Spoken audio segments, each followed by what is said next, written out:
Encounter news, अब लेंगे हर खबर की खबर।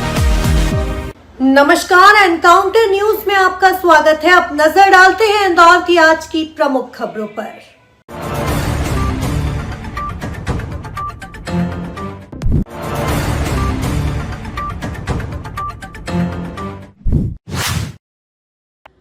इंदौर में कानून व्यवस्था और सामाजिक सौहार्द के बीच एक बार फिर विवाद की आग भड़क उठी है। देपालपुर तहसील के ग्राम रुनावदा की चरनोई भूमि जो पशुओं और ग्रामीण उपयोग के लिए सुरक्षित होती है, अचानक विवादों में आ गई। आरोप है कि कट्टरपंथी तत्वों ने उस सरकारी भूमि पर धीरे धीरे अतिक्रमण किया। इसके बाद कागजात में हेरफेर कर फर्जी दस्तावेज तैयार किया और जमीन को अपने नाम करवाकर करोड़ों में बेच डाला।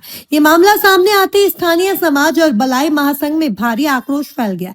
अखिल भारतीय बलाई महासंघ के राष्ट्रीय अध्यक्ष मनोज परमार के नेतृत्व में भारी संख्या में लोग कलेक्टर ऑफिस पहुंचे और लैंड जिहाद बंद करो के नारे लगाए।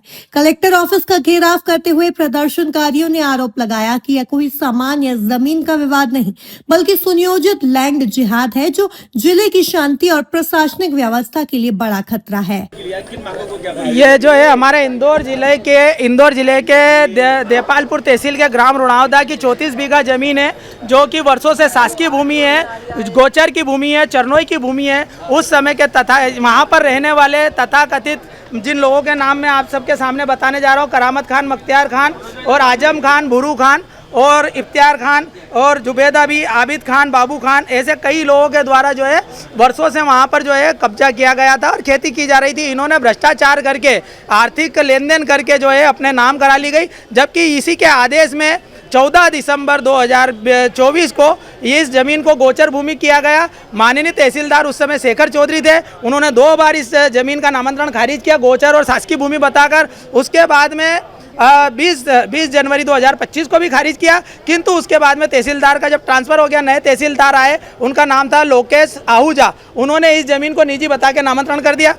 बलई संघ के अध्यक्ष के द्वारा ज्ञापन दिया गया है, उसमें लैंड जिहाद को लेकर ज्ञापन दिया गया है, जिसमें बताया गया है कि देपालपुर के गाँव में कोई सरकारी भूमि का नामांतरण तहसीलदार द्वारा किया गया है, तो उसको लेके उन्होंने एक ज्ञापन सौंपा है।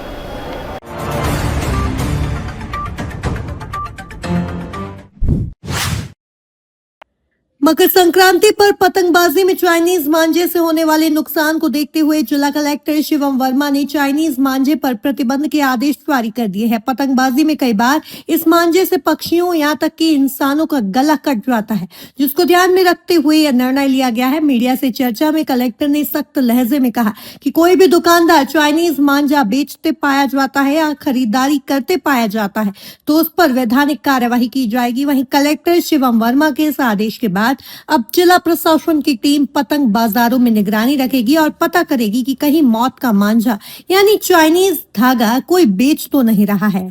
इंदौर से एनकाउंटर न्यूज की रिपोर्ट। नहीं, देखिए, जो बिल्कुल चाइनीज मांझा एक गंभीर समस्या है, क्योंकि इसके उपयोग से एक हमारे स्वास्थ्य पे और मतलब दुर्घटनाएं होने की आशंका रहती है कि मांझे से बहुत सारे कटने और इस तरह के पॉइंट आते हैं। पशु पक्षियों के स्वास्थ्य के लिए भी खतरा होता है। ये तो निश्चित ही एक चिंताजनक बात है, इसीलिए इसको धारा 163 का बीएनएस का उपयोग करते हुए इसको प्रतिबंधित किया गया है और इसका उपयोग, इसका विक्रय, इसका भंडारण सभी को प्रतिबंधित किया गया। यदि इसका उल्लंघन पाया जाएगा तो इस पर सख्त कार्रवाई नियमानुसार की जाएगी। एनकाउंटर न्यूज, अब लेंगे हर खबर की खबर।